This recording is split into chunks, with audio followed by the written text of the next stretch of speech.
ಕಾವೇರಿ ವಿಚಾರಕ್ಕೆ ಸಂಬಂಧಪಟ್ಟಂತೆ ಇವತ್ತು ಮಹತ್ವದ ಸರ್ವಪಕ್ಷಗಳ ಸಭೆ ಇದೆ. ನೀರು ಹರಿಸುವಂತೆ ಸಿಡಬ್ಲ್ಯೂಎಂಎ ಆದೇಶವನ್ನ ಮಾಡಲಾಗಿದೆ. ಈ ನಿಟ್ಟಿನಲ್ಲಿ ಬಿಕ್ಕಟ್ಟು ನಿರ್ವಹಣೆಗೆ ಇವತ್ತು ಸರ್ವಪಕ್ಷಗಳ ಸಭೆಯನ್ನ ಕರೆಯಲಾಗಿದೆ. ಡಿಕೆ ಶಿವಕುಮಾರ್ ಅವರ ನೇತೃತ್ವದಲ್ಲಿ ನಡೆಯುವಂತ ಮೀಟಿಂಗ್ ಇದು ಆಲ್ ಪಾರ್ಟಿ ಮೀಟಿಂಗ್. ಬೆಳಗ್ಗೆ 11ಕ್ಕೆ ಗೃಹ ಕಚೇರಿ ಕೃಷ್ಣಾದಲ್ಲಿ ಸಭೆ ಇದೆ. ಮುಂದಿನ ನಡೆಯ ಕುರಿತು ಮಹತ್ವದ ಮಾತುಕತೆ ನಡೆಸುತ್ತಾರೆ. ಎಲ್ಲ ಪಕ್ಷದ ಮುಖಂಡರ ಜೊತೆ, ನಾಯಕರ ಜೊತೆಯಲ್ಲಿ ಘಟಾನುಘಟಿಗಳೇ ಇವತ್ತು ಭಾಗಿಯಾಗ್ತಾರೆ. ಅನೇಕ ವಿಚಾರಗಳಿದೆ. ರಾಜ್ಯದಲ್ಲಿ ಇದೊಂದು ಸರ್ವಪಕ್ಷಗಳ ಸಭೆ ಬೇಕಾಗಿತ್ತು. ಆಕ್ಚುಲಿ ಕಾವೇರಿ ವಿಚಾರವಾಗಿ ಪ್ರಮುಖವಾಗಿ ನಿರ್ಧಾರಗಳನ್ನು ತೆಗೆದುಕೊಳ್ಳಲಾಗುತ್ತೆ. ಈಗ ಕಾವೇರಿ ಕೊಳ್ಳದ ಭಾಗದಲ್ಲಿ ಸ್ವಲ್ಪ ಮಟ್ಟಿಗೆ ಮಳೆ ಆಗ್ತಿದೆ, ಒಳಹರಿವು ಹೆಚ್ಚಾಗ್ತಿದೆ. ಆದರೆ ಇದನ್ನೇ ನಂಬ್ಕೊಂಡಿರೋದಕ್ಕಾಗುವುದಿಲ್ಲ. ಮಳೆ ಯಾವಾಗ ಬೇಕಾದರೂ ಕೈ ಕೊಡ್ಬೋದು. ಒಂದಿಷ್ಟು ಶಾಶ್ವತ ಪರಿಹಾರ ಅಥವಾ ಅಲ್ಟರ್ನೇಟಿವ್ ಆಪ್ಷನ್ಸ್ಗಳ ಬಗ್ಗೆ ಬೇರೆ ಬೇರೆ ಪಕ್ಷದ ಮುಖಂಡರ ಜೊತೆಯಲ್ಲಿ ಅಭಿಪ್ರಾಯವನ್ನ ಪಡ್ಕೊಂಡು ಡಿಕೆ ಶಿವಕುಮಾರ್ ಅವರು ಮುಂದಿನ ದಿನದಲ್ಲಿ ಜಾಣ ಹೆಜ್ಜೆಯನ್ನ ಏನಿಡ್ತಾರೆ, ಇದು ಕುತೂಹಲಕ್ಕೆ ಕಾರಣ ಆಗಿದೆ. ಎಲ್ಲರ ಜೊತೆ ನಾವು ಮುಂದೆ ಸಾಕ್ತೀವಿ ಅಂತ ಹೇಳಿದ್ರು. ಬೆಳಗ್ಗೆ 11 ಗಂಟೆಗೆ ಗೃಹ ಕಚೇರಿ ಕೃಷ್ಣಾದಲ್ಲೇ ಮೀಟಿಂಗ್ ಇದೆ. ಈಗಾಗಲೇ ಸಿದ್ಧತೆಗಳು ಭರದಿಂದ ಸಾಗ್ತಾ ಇದೆ. ಆಲ್ ಪಾರ್ಟಿ ಮೀಟಿಂಗ್ ನಲ್ಲಿ ಯಾವ ಪಕ್ಷದ ನಾಯಕರು ಏನು ಹೇಳ್ತಾರೆ, ಈ ಅಭಿಪ್ರಾಯಗಳನ್ನ ಡಿಕೆ ಶಿವಕುಮಾರ್ ಯಾವ ರೀತಿಯಾಗಿ ತೆಗೆದುಕೊಳ್ತಾರೆ. ಯಾಕಂತಂದ್ರೆ ಕೇವಲ ಕಾವೇರಿ ವಿಚಾರ ಅಷ್ಟೇ ಅಲ್ಲ, ನಾನಾ ವಿಚಾರಗಳಿದೆ. ಬಿಡದಿ ರೈತರನ್ನ ಮರೆಯೋ ಹಾಗಿಲ್ಲ. ಅನೇಕ ವಿಚಾರಗಳನ್ನ ಇದೇ ಸಂದರ್ಭದಲ್ಲಿ ಚರ್ಚೆ ಮಾಡುವಂತ ಚಾನ್ಸಸ್ ಇದೆ. ಅಪ್ಡೇಟ್ಸ್ ಗಮನಿಸ್ತಾ ಹೋಗೋಣ. ಡಿಕೆ ಶಿವಕುಮಾರ್ ಅವರ ಸರ್ಕಾರಕ್ಕೆ ಎದುರಾಗ್ತಾ ಇದೆ ಕಾವೇರಿಯ ಸವಾಲು. ಸಭೆಗೆ ಮಾಜಿ ಸಿಎಂಗಳಿಗೆ ಡಿಕೆ ಶಿವಕುಮಾರ್ ಆಹ್ವಾನ ಕೊಟ್ಟಿದ್ದಾರೆ. ಇವತ್ತಿನ ಸರ್ವಪಕ್ಷ ಸಭೆಯತ್ತ ರಾಜ್ಯ ಅಂತೂ ಕಾಯ್ತಾ ಇದೆ. ಜನ ನೋಡ್ತಿದ್ದಾರೆ ಯಾವ ನಿರ್ಧಾರಗಳು ತೆಗೆದುಕೊಳ್ತಾರೆ, ನಮ್ಮ ನಾಯಕರು ಏನೇನು ಡಿಸೈಡ್ ಮಾಡ್ತಾರೆ ಅನ್ನೋ ನಿರೀಕ್ಷೆ ಇದೆ. ಡಿಕೆ ಶಿವಕುಮಾರ್ ಅವರ ಸರ್ಕಾರಕ್ಕೆ ಒಂದೆರಡು ತಿಂಗಳಷ್ಟೇ ಆಯ್ತು. ಹೊಸ ಸರ್ಕಾರಕ್ಕೆ ಹಳೆಯ ಸವಾಲುಗಳು ಎದುರಾಗಿದೆ. ಇವತ್ತು ಮಾಜಿ ಸಿಎಂಗಳು ಕೂಡ ಇರ್ತಾರೆ. ಪ್ರಮುಖವಾಗಿ HDK ಇವತ್ತು ಭಾಗಿಯಾಗ್ತಾರೆ ಜೆಡಿಎಸ್ನ ಭಾಗವಾಗಿ. 15 ದಿನ 3500 ಕ್ಯೂಸೆಕ್ ನೀರನ್ನ ಬಿಡುವುದಕ್ಕೆ CWMA ಆದೇಶ ಕೊಟ್ಟಿತ್ತು. CWRC ಕೊಟ್ಟಿರುವಂತಹ ಆದೇಶವನ್ನೇ ನಾವು ಮೇಲ್ಮನವಿ ಸಲ್ಲಿಸಿದಂತ ಸಂದರ್ಭದಲ್ಲಿ ವಾಪಸ್ ಅದೇ ಆದೇಶವನ್ನು ಎತ್ತಿ ಹಿಡಿಯುವಂತ ಕೆಲಸ ಆಗಿತ್ತು. ಇದು ಇಡೀ ಕನ್ನಡಿಗರ ಆಕ್ರೋಶದ ಕಟ್ಟಿಯನ್ನ ಒಡೆಯುವಂತ ನಿಟ್ಟಿನಲ್ಲಿ ಆಗಿತ್ತು. ಯಾಕಂತಂದ್ರೆ ಮೊದಲೇ ಮಳೆ ಇಲ್ಲ, ಸಮಸ್ಯೆಗಳಿತ್ತು. ಒಂದು ಕಡೆ ರೈತರು ಕೂಡ ಆಗಸ್ಟ್ 13ನೇ ತಾರೀಕು ಅಖಂಡ ಕರ್ನಾಟಕ ಬಂದ್ ಮಾಡ್ತೀವಿ ಅಂತ ಮುಹೂರ್ತ ಕೂಡ ಫಿಕ್ಸ್ ಮಾಡ್ಕೊಂಡು ಕೂತಿದ್ದಾರೆ. ಸರ್ಕಾರಕ್ಕಿದು ತಲೆ ಬೀಸಿ. ಹಾಗಾಗಿ ಇವತ್ತು ಎಲ್ಲಾ ಪಕ್ಷಗಳ ನಾಯಕರ ಒಮ್ಮತದ ತೀರ್ಮಾನಗಳು ಏನಿರುತ್ತೆ ಅನ್ನೋದನ್ನ 11 ಗಂಟೆಗೆ ಕಾದು ನೋಡಬೇಕು.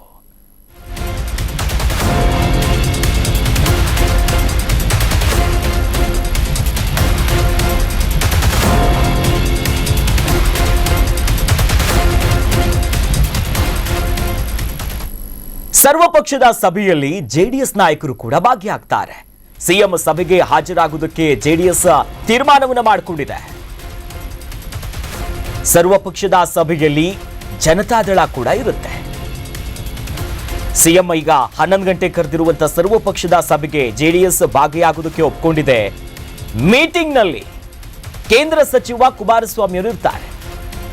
JDLP ಲೀಡರ್ ಸುರೇಶ್ ಅವರು, ಶಾಸಕರು ಎಲ್ಲರೂ ಕೂಡ ಸಚೇತಕರು, ಅನೇಕ ನಾಯಕರು ಭಾಗಿಯಾಗ್ತಾರೆ. ಅದರಲ್ಲಿ ಕುತೂಹಲ ಇರುವಂತದ್ದು DK HDK ನಡುವಿನ ಆ ಹಗ್ಗಜಗ್ಗಾಟಗಳು ಎಷ್ಟು ಮಟ್ಟಿಗಿದೆ ಅನ್ನೋದು ಗೊತ್ತು. ಮುಖಾಮುಖಿಯಾಗಿ ನಾಯಕರು, ಅದರಲ್ಲೂ ಕೂಡ ರಾಜ್ಯ ರಾಜಕಾರಣಕ್ಕೆ ಸಂಬಂಧಪಟ್ಟಂತೆ, ನೆಲ ಜಲದ ವಿಚಾರಕ್ಕೆ ಸಂಬಂಧಪಟ್ಟಂತೆ ಇವತ್ತು ಮಾತುಕತೆ ನಡೆಸ್ತಾರೆ.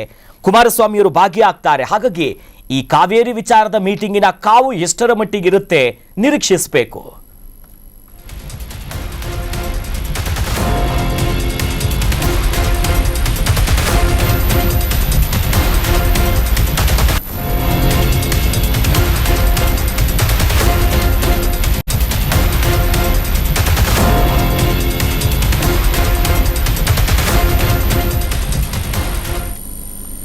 ಬಿಜೆಪಿ ನಾಯಕರು ಅಡ್ಡಗೋಡೆ ಮೇಲೆ ದೀಪ ಇಟ್ಟಂತಿದ್ದರು. ಸಭೆಗೆ ಹೋಗಬೇಕಾ ಬೇಡವಾ ಅಂತ. ಆದ್ರೆ ಅಂತೂ ಇಂತೂ ಈಗ ನಾವು ಮೀಟಿಂಗಿಗೆ ಹೋಗ್ತೀವಿ ಅಂತಿದ್ದಾರೆ. ಗೊಂದಲದ ಮಧ್ಯೆ ಸಭೆಗೆ ಹೋಗುವುದಕ್ಕೆ ನಿರ್ಧಾರ ಮಾಡಿಕೊಂಡಿದ್ದಾರೆ. ನಿನ್ನೆಯ ತನಕ ಕೂಡ ಗೈರಾಗುವುದಕ್ಕೆ ತೀರ್ಮಾನ ಮಾಡಿಕೊಂಡಿದ್ರು ಬಿಜೆಪಿ ನಾಯಕರು. ಹೋಗಬೇಕಾ ಬೇಡವಾ ಅಂತ. ಈಗ ಸರ್ವಪಕ್ಷದ ಸಭೆಗೆ ಹೋಗುವುದಕ್ಕೆ ಕೇಸರಿ ನಾಯಕರು ತೀರ್ಮಾನ ಮಾಡಿಕೊಂಡಿದ್ದಾರೆ. ಕೋರ್ ಕಮಿಟಿ ಮೀಟಿಂಗ್ ಅನ್ನ ಕೂಡ ಬಿಜೆಪಿ ಕರೆದಿದೆ. ಕೆಲ ಹೊತ್ತಲ್ಲೇ ಶುರುವಾಗುತ್ತೆ ಕೋರ್ ಕಮಿಟಿ ಮೀಟಿಂಗ್. ಈಗಾಗಲೇ ಬಿಜೆಪಿಯ ನಾಯಕರು ಕೋರ್ ಕಮಿಟಿ ಮೀಟಿಂಗ್ ಅನ್ನ ಕರೆದಿದ್ದು ಕೆಲ ಹೊತ್ತಿನಲ್ಲೇ ಶುರುವಾಗುತ್ತೆ. ಕೆಲ ಕ್ಷಣಗಳಷ್ಟೇ ಬಾಕಿ ಇರೋದು. 11 ಗಂಟೆಯ ನಂತರದಲ್ಲಿ ಸರ್ವಪಕ್ಷಗಳ ಸಭೆಯನ್ನ ಮುಖ್ಯಮಂತ್ರಿಗಳು ಕರೆದಿದ್ದಾರೆ. ನಿನ್ನೆ ತನಕೂ ಹೋಗಬೇಕಾ ಬೇಡವಾ ಅನ್ನೋ ಲೆಕ್ಕಾಚಾರದಲ್ಲೇ ಇದ್ರು. ಯಾಕೆ ಹೋಗಬಾರ್ದು ಅನ್ನೋದಕ್ಕೆ ಬಿಜೆಪಿ ನಾಯಕರು ಒಂದಿಷ್ಟು ಕಾರಣಗಳನ್ನ ಕೂಡ ಕೊಡಬೇಕಾಗುತ್ತೆ. ಆದರೆ ಅಂತೂ ಇಂತೂ ಸಭೆಗೆ ಹೋಗ್ತೀವಿ ಎನ್ನುವಂತ ನಿರ್ಧಾರಕ್ಕೆ ಬಂದಿದ್ದಾರೆ. ಆದರೂ ಅದಕ್ಕೂ ಮುನ್ನ ಕೆಲ ಕ್ಷಣಗಳಲ್ಲೇ ಬಿಜೆಪಿಯ ಕೋರ್ ಕಮಿಟಿ ಮೀಟಿಂಗ್ ಕೂಡ ಇದೆ. ಮತ್ತಷ್ಟು ಅಪ್ಡೇಟ್ಸ್ ಇದೆ, ಗಮನಿಸ್ತಾ ಹೋಗ್ಬೋದು. ಸರ್ಕಾರದ ವಿರುದ್ಧ ಮುಗಿಬಿದ್ದಿದ್ದಾರೆ ಕಮಲ ಪಡೆಯ ನಾಯಕರು. ಇನ್ನು ಕಾವೇರಿ ವಿಚಾರದಲ್ಲಿ ಸರ್ಕಾರ ವಿಫಲ ಆಗಿಬಿಟ್ಟಿದೆ. ಕಾಂಗ್ರೆಸ್ ಸರ್ಕಾರ ಸರಿಯಾಗಿ ತೀರ್ಮಾನ ಮಾಡಿಕೊಂಡಿಲ್ಲ. ನೀರು ಹರಿಸಿ ಈಗ ಸರ್ವಪಕ್ಷ ಸಭೆಯ ನಾಟಕ ಆಡ್ತಿದ್ದಾರೆ. ಹೀಗಂತ ಕಮಲದ ನಾಯಕರು ಮಾಡ್ತಿರುವ ಆರೋಪ ಕದ್ದು ಮುಚ್ಚಿ ನೀರು ಕೊಟ್ಟು ಬಿಟ್ರು ಅಂತ.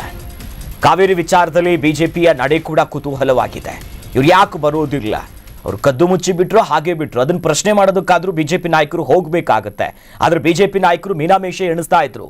ಬಟ್ ಆದ್ರೆ ಇವತ್ತು ಹೋಗ್ತೀವಿ ಅನ್ನೋದಾಗಿ ಒಂದು ಗ್ರೀನ್ ಸಿಗ್ನಲ್ ಬಂದಿದೆ. ನೀರು ಹರಿಸುವ ವಿಚಾರದಲ್ಲಿ ಬಿಜೆಪಿ ವಾದ ಇದ್ದಿದ್ದಷ್ಟೇ.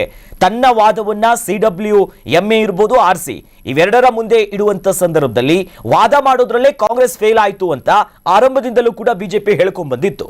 ಆದ್ರೆ ಕೆಲ ಹೊತ್ತಿನಲ್ಲೇ ಕೋರ್ ಕಮಿಟಿ ಮೀಟಿಂಗ್ ಮಾಡಿ ಒಂದಿಷ್ಟು ಪಕ್ಷದೊಳಗಿನ ಆಂತರಿಕ ಲೆಕ್ಕಾಚಾರ ಹಾಕೊಂಡು ಮುಂದಿನ ನಡೆಗೆ ರೆಡಿ ಆಗ್ತಿದ್ದಾರೆ.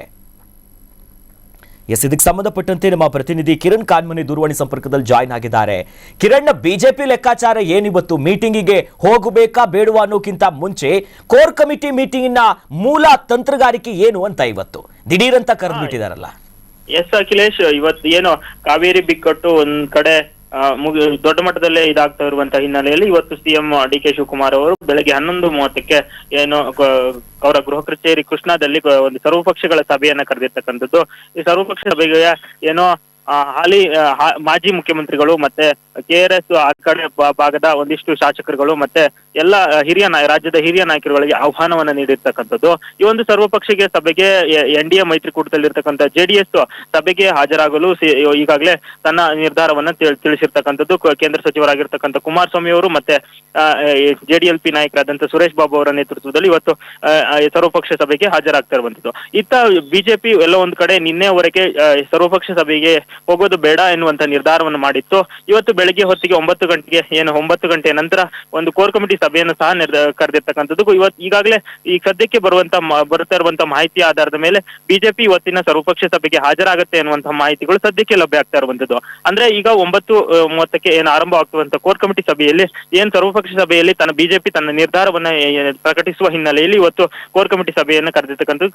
ಸಭೆಯಲ್ಲಿ ಯಾವೆಲ್ಲ ನಿರ್ಧಾರಗಳನ್ನು ತನ್ನ ನಿರ್ಧಾರವನ್ನು ಹೇಗೆ ಹೇಳಬೇಕು ಎನ್ನುವಂತಹ ನಿಟ್ಟಿನಲ್ಲಿ ಕೋರ್ ಕಮಿಟಿಯಲ್ಲಿ ಸಭೆಯನ್ನ ಕರೆದಿರ್ತಕ್ಕಂಥದ್ದು. ಅದೇ ಹಿನ್ನೆಲೆಯಲ್ಲಿ ಇವತ್ತು ಕೋರ್ ಕಮಿಟಿ ಸಭೆಯಲ್ಲಿ ಚರ್ಚೆ ಆಗ್ತಾ ಇರುವಂತದ್ದು. ಅಖಿಲೇಶ್, ಸದ್ಯ ಏನು 3500 ಕ್ಯೂಸೆಕ್ ನೀರನ್ನ ತಮಿಳುನಾಡಿಗೆ ಬಿಡಬೇಕು ಅನ್ನುವಂತಹ ಆದೇಶವನ್ನು CWRC ನೀಡಿರ್ತಕ್ಕಂಥದ್ದು. ಆ ಆದೇಶದ ಆಧಾರದ ಮೇಲೆ ರಾಜ್ಯದಲ್ಲೂ ಕೂಡ ಒಂದು ರೀತಿ ಪ್ರತಿಭಟನೆಗಳು ನಡೀತಾ ಇರುವಂತದ್ದು. ಆಗಸ್ಟ್ 13ಕ್ಕೆ ಇದೇ ಹಿನ್ನೆಲೆ ಕನ್ನಡ ಪರ ಸಂಘಟನೆಗಳು ಬಂದ್ಗೂ ಸಹ ಕರೆಯನ್ನ ಕೊಟ್ಟಿರ್ತಕ್ಕಂಥದ್ದು.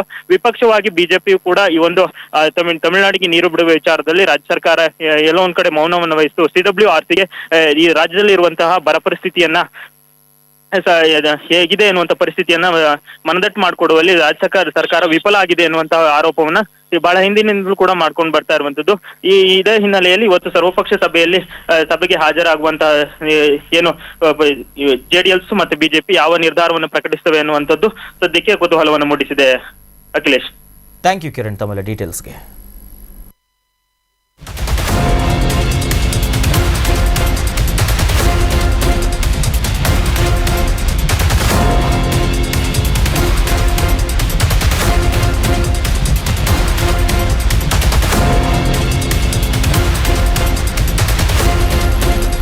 ಹೌದು,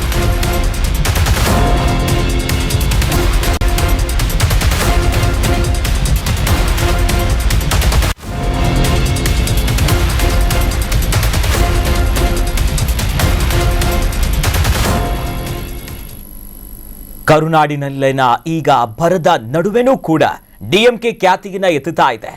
ಸುಪ್ರೀಂ ಕೋರ್ಟ್ಗೆ ಅರ್ಜಿಯನ್ನ ಹಾಕಿದೆ DMK.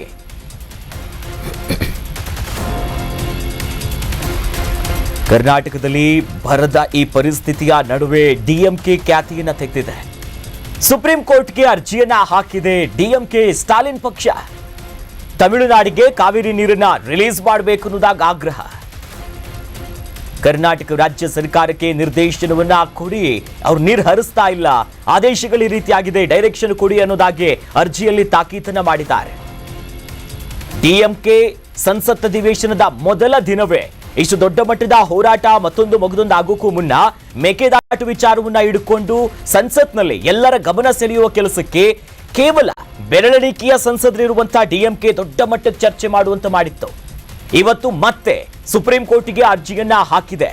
ತಮಿಳುನಾಡಿಗೆ ಕಾವೇರಿ ನೀರು ಬಿಡಬೇಕು, ಯಾಕೆ ಆದೇಶಗಳನ್ನ ಇವರು ಪಾಲನೆ ಮಾಡ್ತಾ ಇಲ್ಲ, ಮೀನಾಮೇಷ ಎಣಿಸ್ತಾ ಇರೋದು ಸರಿ ಇಲ್ಲ, ಆದಷ್ಟು ಬೇಗ ನೀರು ಹರಿಸುವ ಕೆಲಸ ಆಗಲೇಬೇಕು ಅಂತ ಡಿಎಂಕೆ ಈಗ ಸುಪ್ರೀಂ ಕೋರ್ಟಿನ ಕದ ತಟ್ಟುವ ಕೆಲಸ ಮಾಡಿದೆ.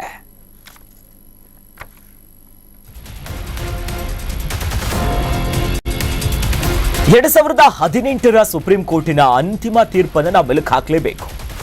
ಸಿಡಬ್ಲ್ಯೂಎಂಎ ನಿರ್ದೇಶನ ಕರ್ನಾಟಕ ಪಾಲಿಸಬೇಕು ಹೀಗಂತ ಅರ್ಜಿಯಲ್ಲಿ ಉಲ್ಲೇಖಿಸಿದೆ ಡಿಎಂಕೆ. ಎಲ್ಲರಿಗೂ ಗೊತ್ತಿರೋ ಅಂಶನೇ ಇದು. ಕಾವೇರಿ ಡೆಲ್ಟಾ ಪ್ರದೇಶದಲ್ಲಿ ಕೃಷಿ ಭೂಮಿ ಇದೆ, ಅಯ್ಯೋ ಕರ್ನಾಟಕದಲ್ಲಿ ಇಲ್ಲವೇ ಇಲ್ಲ ಅನ್ಸುತ್ತೆ. ನೀರು ಸಿಗದೆ ರೈತರು ಸಂಕಷ್ಟಕ್ಕೆ ಸಿಲುಕಿದ್ದಾರೆ, ನಮ್ಮಲ್ಲೂ ನೀರಿಲ್ಲ. ಡಿಎಂಕೆ ಪರ ತಿರು ಎಕೆಎಸ್ ವಿಜಯನ್ ಅರ್ಜಿಯನ್ನ ಸಲ್ಲಿಸಿದ್ದಾರೆ. ಡಿಎಂಕೆ ಪರವಾಗಿ ಅರ್ಜಿ ಹೋಗೋ ಕೆಲಸ ಆಗಿದೆ. 2018ರ ಅರ್ಜಿ ನೀರು ಬಿಡಬೇಕು, ಬಿಡ್ತಾ ಇದ್ವಿ, ಆದ್ರೆ ಈ ಬಾರಿ ನೀರಿಲ್ಲ. ಇದನ್ನ ಅರ್ಥ ಮಾಡ್ಕೋಬೇಕು. ಆದ್ರೆ ಇವ್ರು ಕೇಳಬೇಕಲ್ಲ, ಕಾವೇರಿ ಡೆಲ್ಟಾ ಪ್ರದೇಶದಲ್ಲಿ ಕೃಷಿ ಭೂಮಿ ಇದೆ, ನಮಗೆ ಕುಡಿಯೋದಕ್ಕೆ ನೀರಿಲ್ಲ, ಅವರಿಗೆ ಕೃಷಿ ಮಾಡ್ತೀವಿ, 2ನೇ ಬೆಳೆ ಎತ್ತುತ್ತೀವಿ, 3ನೇ ಬೆಳೆಗೆ ಬೇಕು. ಇನ್ನು 2018ರ ಆದೇಶಕ್ಕೂ ಮುನ್ನ ಏನಿತ್ತು, ಆದರೆ ಅದಕ್ಕಿಂತ ದುಪ್ಪಟ್ಟುಗಳ ಮಟ್ಟಿನಲ್ಲಿ ಈಗಾಗಲೇ ಕೃಷಿ ಚಟುವಟಿಕೆಗಳನ್ನ ಜಾಸ್ತಿ ಮಾಡ್ಕೊಂಡಿದ್ದಾರೆ. ಕೃಷಿ ಪ್ರದೇಶಗಳು ಕೂಡ ವಿಸ್ತರಣೆಗಳಾಗಿದೆ. ಇವೆಲ್ಲವೂ ಕೂಡ ಲೆಕ್ಕಾಚಾರ ಹಾಕಬೇಕಾಗಿದೆ. ಆದರೆ ಡಿಎಂಕೆ ಸದ್ಯ ಸುಪ್ರೀಂ ಕೋರ್ಟಿನ ಅಂಗಳವನ್ನ ತಲುಪಿದೆ.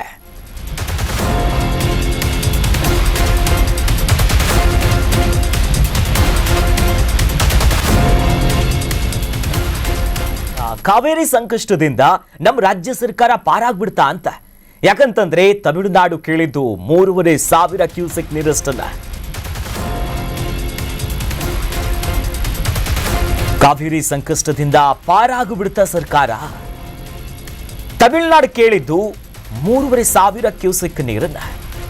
ಕಬಿನಿಯಿಂದ ಒಂದೇ ದಿನಕ್ಕೆ ಹರಿದಿದ್ದು 30,000. ತಮಿಳುನಾಡಿಗೆ ನೀರು ಬಿಟ್ಟು ಕಷ್ಟದ ಸೂತ್ರವನ್ನ ಪಾಲನೆ ಮಾಡಿದ್ರ ಅಂತ. ಸದ್ಯ ಬೇಸೋದೊಣ್ಣೆಯಿಂದ ರಾಜ್ಯ ಸರ್ಕಾರ ಪಾರಾದಂತೆ ಕಾಣಿಸ್ತಾ ಇದೆ.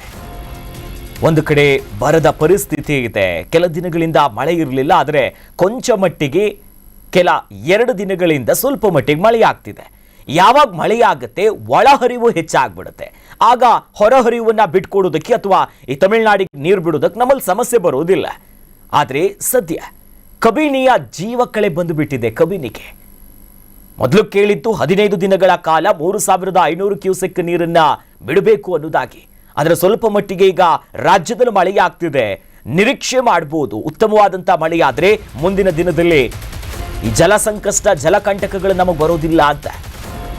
ತಮಿಳುನಾಡಿಗೆ ಕಬಿನಿಯಿಂದ ನೀರನ್ನ ಬಿಡುಗಡೆ ಮಾಡೋ ಕೆಲಸ ಆಗಿದೆ. ಕಬಿನಿ ಡ್ಯಾಮ್ ಭರ್ತಿ ಆಗ್ತಿದ್ದಂತೆ ನೀರನ್ನ ರಿಲೀಸ್ ಮಾಡಿದ್ದಾರೆ. ಕೇರಳದ ವಾಯ್ನಾಡಿನಲ್ಲಿ ಭಾರಿ ಮಳೆಯಾಗ್ತಿದೆ. ಅಕ್ಕಪಕ್ಕದಲ್ಲಿ ಕಬಿನಿಯತ್ತ 20,000 ಕ್ಯೂಸೆಕ್ ನೀರು ಹರಿವನ್ನ ಬಿಡಲಾಗಿದೆ. ಕಬಿನಿ ಡ್ಯಾಮ್ ತುಂಬೋದಕ್ಕೆ ಕೇವಲ ಒಂದೇ ಒಂದು ಅಡಿ ಬಾಕಿ ಇದೆ. ಅಣಕಟ್ಟೆ ಸುರಕ್ಷತೆ ದೃಷ್ಟಿಯಿಂದ 15,000 ಕ್ಯೂಸೆಕ್ ನೀರನ್ನ ಈಗ ಅಧಿಕಾರಿಗಳು ಬಿಟ್ಟಿರುವಂಥದ್ದು. ಸದ್ಯ ಗಮನಿಸಬಹುದು, ಒಂದಡಿ ಮಾತ್ರ ಬಾಕಿ ಇರೋ ತುಂಬೋದಕ್ಕೆ. ಈ ನಿಟ್ಟಿನಲ್ಲಿ ಒಂದಿಷ್ಟು ಲೆಕ್ಕಾಚಾರಗಳಿದೆ. ಹೆಚ್ಚಿನ ಡೀಟೇಲ್ಸ್ ಕೊಡ್ತಾರೆ ನಮ್ಮ ಪ್ರತಿನಿಧಿ ಮನೀಶ್ ಗೌಡ, ದೂರವಾಣಿ ಸಂಪರ್ಕದಲ್ಲಿ ಜಾಯ್ನ್ ಆಗಿದ್ದಾರೆ. ಮನೀಶ್, ಈಗಾಗಲೇ ಬರದ ಪರಿಸ್ಥಿತಿ ಒಂದು ಕಡೆ, ಬಂದ್ಗೂ ಕೂಡ ಸಿದ್ಧತೆ. ಈಗ ಕಾವೇರಿ ಇರ್ಬೋದು, ಕಾವೇರಿಯ ಟ್ರಿಬ್ಯೂಟರಿ ಸೇರಿದಂತೆ ಬೇರೆ ಬೇರೆ ಹಾರಂಗಿ, ಕಬಿನಿ, ಈ ಜಲಾಶಯಗಳ ಒಡಲು ಏನ್ ಹೇಳ್ತಾ ಇದೆಯಂತೆ? ಖಂಡಿತ ಅಖಿಲೇಶ್, ಖಂಡಿತ ಅಖಿಲೇಶ್, ಏನಂತಂದ್ರೆ ರಾಜ್ಯದಲ್ಲಿ ಈ ಒಂದು ಕಾವೇರಿ ವಿವಾದ ಮತ್ತೆ ಮುನ್ನೆಲೆಗೆ ಬಂದಾಗ ರಾಜ್ಯ ಸರ್ಕಾರ ಒಂದಷ್ಟು ಸಂಕಷ್ಟಕ್ಕೆ ಸಿಲುಕಿತ್ತು. ಏನು ಈ ಕಾವೇರಿ ವಿವಾದದಲ್ಲಿ ಪ್ರತಿದಿನ ತಮಿಳುನಾಡಿಗೆ 3500 ಕ್ಯೂಸೆಕ್ಸ್ ನೀರುಗಳನ್ನ ಬಿಡಬೇಕು ಅಂತೇಳಿ ಆದೇಶವನ್ನ ಹೊರಡಿಸಿದಂತ ಸಮಯದಲ್ಲಿ ನೀರನ್ನ ಬಿಡಬೇಕಾ ಅಥವಾ ಬಿಡಬಾರ್ದ, ಆದೇಶವನ್ನ ಪಾಲಿಸಬೇಕಾ ಅನ್ನುವಂಥದ್ದು ಇತ್ತು. ಆದ್ರೆ ಸದ್ಯ ಈಗ ಏನು ಕೇರಳದ ವಯನಾಡು ಭಾಗದಲ್ಲಿ ವರುಣ ಮತ್ತೆ ಕೃಪೆ ತೋರೋದ್ರಿಂದ ರಾಜ್ಯ ಸರ್ಕಾರ ಬೀಸೋ ದೋಣೆಯಿಂದ ತಪ್ಪಿಸಿಕೊಳ್ಳುವಂತಹ ಸಂಕಷ್ಟದಿಂದ ಪಾರಾಗ್ತಾ ಇದೆ ಅಂತಾನೆ ಹೇಳ್ಬೋದು. ಯಾಕಂತಂದ್ರೆ ರಾಜ್ಯದಲ್ಲಿ ಮೊದಲು ತುಂಬುವಂತಹ ಜಲಾಶಯ ಏನಿದೆ ಅದು ಕಬಿನಿ ಜಲಾಶಯ. ಈ ಬಾರಿಯೂ ಕೂಡ ಏನು ರಾಜ್ಯದಲ್ಲಿ ಮೊದಲ ಬಾರಿಗೆ ಕಬಿನಿ ಜಲಾಶಯ ತುಂಬುವುದು ಫಿಕ್ಸ್ ಆಗಿರುವಂತದ್ದು. ಯಾಕಂತಂದ್ರೆ ಈಗಾಗಲೇ ಕೇವಲ ಕಬಿನಿ ಜಲಾಶಯ ತುಂಬುವುದಕ್ಕೆ ಕೇವಲ 2 ಅಡಿಗಳ ಮಟ್ಟ ಮಾತ್ರ ಬಾಕಿ ಇರುವಂತದ್ದು. ಈಗಾಗಲೇ ಏನು ಜಲಾಶಯದ ನದಿ ಪಾತ್ರದ ಜನರಿಗೂ ಕೂಡ ಅಲ್ಲಿನ ಅಧಿಕಾರಿಗಳು ಎಚ್ಚರಿಕೆಯನ್ನ ನೀಡಿದ್ದಾರೆ. ಏನಂತಂದ್ರೆ ಈಗಾಗಲೇ ವಯನಾಡು ಭಾಗದಲ್ಲಿ ಮತ್ತಷ್ಟು ಮಳೆ ತೀವ್ರಗತಿಯಲ್ಲಿ ಸಾಗ್ತಾ ಇರೋದ್ರಿಂದ ಜಲಾಶಯಕ್ಕೆ ಈಗಾಗಲೇ 23,000 ಒಳಹರಿವು ಹೆಚ್ಚಳವಾಗ್ತಾ ಇದೆ. ಜೊತೆಗೆ ಜಲಾಶಯದಿಂದ ಕೂಡ ಈಗಾಗಲೇ 15ರಿಂದ 20,000 ನೀರುಗಳನ್ನ ಬಿಡ್ತಾ ಇದ್ದಾರೆ. ತಮಿಳುನಾಡು ಇಲ್ಲಿ ಇನ್ನು ನೋಡೋದಾದ್ರೆ ಅಖಿಲೇಶ್, ತಮಿಳುನಾಡು ಕೇಳಿದ್ದು ಪ್ರತಿದಿನ 3,500 ಕ್ಯೂಸೆಕ್ಸ್ ನೀರು. ಆದ್ರೆ ಕಳೆದ 2 ದಿನಗಳಿಂದ ತಮಿಳುನಾಡಿಗೆ 30,000ಕ್ಕೂ ಮೇಲಿನ ಕ್ಯೂಸೆಕ್ಸ್ ನೀರು ಹೋಗ್ತಾ ಇದೆ. ಅಂತಂದ್ರೆ KRS ನಿಂದ ನೀರನ್ನ ಬಿಡುಗಡೆಗೊಳಿಸದೇ ಹೋದ್ರು ಕೂಡ ತಮಿಳುನಾಡಿಗೆ ಕಬಿನಿಯಿಂದ ನೀರನ್ನ ಬಿಡ್ತಾ ಇರೋದ್ರಿಂದ ಈಗ ಬಂದಿರುವಂತಹ ಸಂಕಷ್ಟ ಏನಿದೆ ಅಂತಂದ್ರೆ, ಈಗ ಆದೇಶವನ್ನ ಏನ್ ಮಾಡಿದ್ರು ಆ ಆದೇಶವನ್ನ ಸರ್ಕಾರ ಪಾಲಿಸ್ತಾ ಇದೆ ಅನ್ನುವಂಥದ್ದನ್ನ ಇಲ್ಲಿ ನೋಡ್ಬೋದಾಗಿದೆ. ಜೊತೆಗೆ ಇನ್ನೊಂದೇನಂತಂದ್ರೆ ಕಬಿನಿ ಜಲಾಶಯಕ್ಕೂ ಕೂಡ ಈಗಾಗಲೇ ಭರ್ತಿ ಹಂತಕ್ಕೆ ತಲುಪಿದೆ. ಆದ್ರೆ ಭದ್ರತೆಯ ದೃಷ್ಟಿಯಿಂದ ಜಲಾಶಯ ಭದ್ರತೆ ದೃಷ್ಟಿಯಿಂದ ಒಳ ಹರಿವು ಅಂತಂದ್ರೆ ಏನು ಒಳ ಹರಿವು ಬರ್ತಾ ಇದೆ, ಅದೇ ರೀತಿ ಹೊರ ಹರಿವನ್ನು ಕೂಡ ಬಿಡ್ತಾ ಇರುವಂತದ್ದು Akhilesh. Yes, thank you Manish Gowda ತಮ್ಮೆಲ್ಲ ಡೀಟೇಲ್ಸ್ಗೆ.